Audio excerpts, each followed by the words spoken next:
तो सीधे रुक कर लेते हैं छत्तीसगढ़ के सरगुजा, जहां प्रधानमंत्री नरेंद्र मोदी पहुंचे हैं चुनाव प्रचार के लिए। वो आपके बच्चों को नहीं मिलेगी, बल्कि कांग्रेस सरकार का पंजा उसे भी आपसे छीन लेगा। यानी कांग्रेस का मंत्र है कांग्रेस की लूट। कांग्रेस का मंत्र है कांग्रेस की लूट, जिंदगी के साथ भी और जिंदगी के बाद भी। जब तक आप जीवित रहेंगे, कांग्रेस आपको ज्यादा टैक्स से मारेगी, और जब आप जीवित नहीं रहेंगे तो आप पर इनहेरिटेंस टैक्स का बोझ लाद देगी। जिन लोगों ने पूरी कांग्रेस पार्टी पैतृक संपत्ति मानकर अपने बच्चों को दे दी, वो लोग नहीं चाहते कि एक सामान्य भारतीय अपने बच्चों को अपनी संपत्ति दे। भाइयों बहनों, हमारा देश संस्कारों से, संस्कृति से उपभोक्तावादी देश नहीं है। हम संचय करने में विश्वास करते हैं, संवर्धन करने में विश्वास करते हैं, संरक्षित करने में विश्वास करते हैं। आज अगर हमारी प्रकृति बची है, पर्यावरण बचा है, तो हमारे इन संस्कारों के कारण बचा है। हमारे यहां घर में बूढ़े मां बाप होंगे, दादा दादी होंगे, उनके पास एक छोटा सा भी गहना होगा ना, अच्छी एक आध चीज होगी तो संभाल करके रखेगी, खुद भी पहनेगी नहीं। क्यों? वो सोचती है मेरी पोती की जब शादी होगी तो मैं उसको दूंगी, मेरी नाती की जब शादी होगी तो मैं इसको दूंगी। यानी तीन पीढ़ी का सोच करके वो खुद अपना हक भी नहीं भोगती, वो बचा के रखती है ताकि अपने नाते नाती को भी दे सके। ये मेरे देश का स्वभाव है। मेरे देश के लोग कर्ज कर करके जिंदगी जीने के शौकीन लोग नहीं है। मेहनत करके जरूरत के हिसाब से खर्च करते हैं और बचाने के स्वभाव के हैं। ये भारत के मूलभूत चिंतन पर, भारत के मूलभूत संस्कार पर ये कांग्रेस पार्टी कड़ा प्रहार करने जा रही है। और उन्होंने कल ये बयान क्यों दिया है, इसका कारण है,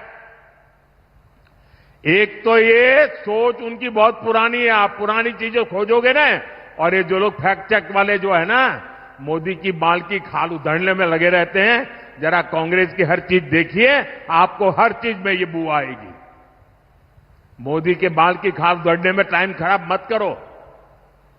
लेकिन मैं कहना चाहता हूं, ये कल तूफान इनके यहां क्यों मच गया, जब मैंने कहा कि अर्बन नक्सल, शहरी माओवादियों ने कांग्रेस पर कब्जा कर लिया है, तो उनको लगा कि कुछ अमेरिका कहना चाहिए।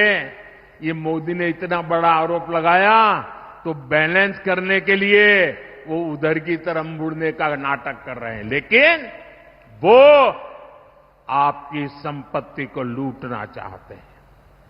आपके संतानों का हक आज ही लूट लेना चाहते हैं। क्या आपको ये मंजूर है? ये आपको मंजूर है? जरा पूरी ताकत से बताइए, उनके कान पे सुनाई दे, ये मंजूर है? देश से चलने देगा? आपको लूटने देगा? आपके बच्चों की संपत्ति लूटने देगा? साथियों, जितने साल देश में कांग्रेस की सरकार रही, आपका हक का पैसा लूटा जाता रहा। लेकिन भाजपा सरकार आने के बाद अब आपके हक का पैसा आप लोगों पर खर्च हो रहा है। इस पैसे से छत्तीसगढ़ के करीब 13 लाख परिवारों को पक्के घर मिले। इसी पैसे से जहां लाखों परिवारों को मुफ्त राशन मिल रहा है। इसी पैसे से 5 लाख रुपए तक का मुफ्त इलाज मिल रहा है।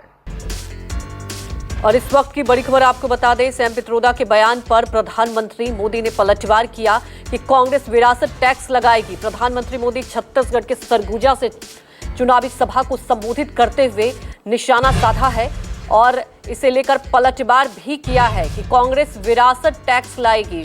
पित्रोदा के बयान को लेकर प्रधानमंत्री मोदी ने पलटवार किया है। तो पहले कांग्रेस के मैनिफेस्टो को लेकर लगातार सियासत हो रही थी और अब सैम पित्रोदा के बयान आने के बाद से सियासत और गर्मा गई है और प्रधानमंत्री नरेंद्र मोदी ने फिर से पलटवार किया है कि कांग्रेस हर परिवार की संपत्ति का एक्सरे करेगी। कांग्रेस की नजर आपकी कमाई पर भी है। तो बड़ा हमला बोला है प्रधानमंत्री नरेंद्र मोदी ने।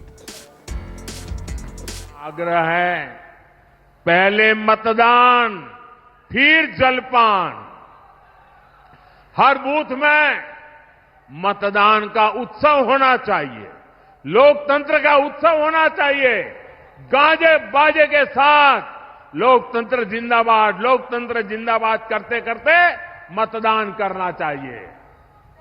और मैं आपको वादा करता हूं, भाइयों बहनों, मेरे लिए आपका एक एक वोट ये सिर्फ वोट नहीं है, मेरे लिए ईश्वर रूपी जनता जनार्दन का आशीर्वाद है। यह आशीर्वाद परमात्मा से कम नहीं है, यह आशीर्वाद ईश्वर से कम नहीं है। इसलिए भारतीय जनता पार्टी को दिया आपका एक एक वोट, कमल के फूल को दिया हुआ आपका एक एक वोट विकसित भारत बनाएगा और ये मोदी की गारंटी है। कमल के निशान पर आप बटन दबाएंगे, कमल के फूल पर आप वोट देंगे तो वो सीधा वोट मोदी के खाते में जाएगा